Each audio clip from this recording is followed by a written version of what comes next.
அதன் பிரகாசத்தில் ஷாமின் கோட்டைகள் ஒளிர்ந்தன. நபி ஸல்லல்லாஹு அலைஹி வஸல்லம் அவர்கள் கத்னா செய்யப்பட்ட நிலையிலேயே பிறந்தார்கள். கிஸ்ராவுடைய மாளிகையில் 14 மாடங்கள் அதிர்ந்து வீழ்ந்தன. பல்லாண்டு காலமாக மஜூசிகள் வணங்கி வந்த பிரம்மாண்டமான நெருப்புக் குண்டம் அணைந்துவிட்டது.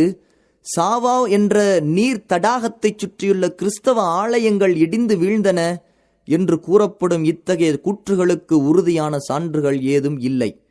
அந்த சமுதாயத்தவரும் தங்களது வரலாற்று நிகழ்வுகளில் இதை பற்றி குறிப்பிடவில்லை. குழந்தையை பெற்றெடுத்ததும் ஆமினா அந்த நற்செய்தியை அப்துல் முத்தலிஃபுக்கு தெரிவித்தார். அவர் மகிழ்ச்சியுடன் தனது பேரரை காபாவிற்கு தூக்கிச் சென்று அல்லாஹுவுக்கு நன்றி செலுத்தி அவருக்காக பிரார்த்தித்தார்.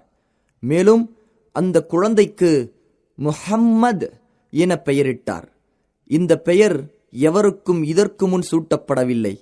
அரபியர்களின் வழக்கப்படி 7ஆம் நாள் நபி ஸல்லல்லாஹு அலைஹி வஸல்லம் அவர்களுக்கு கத்னா செய்யப்பட்டது.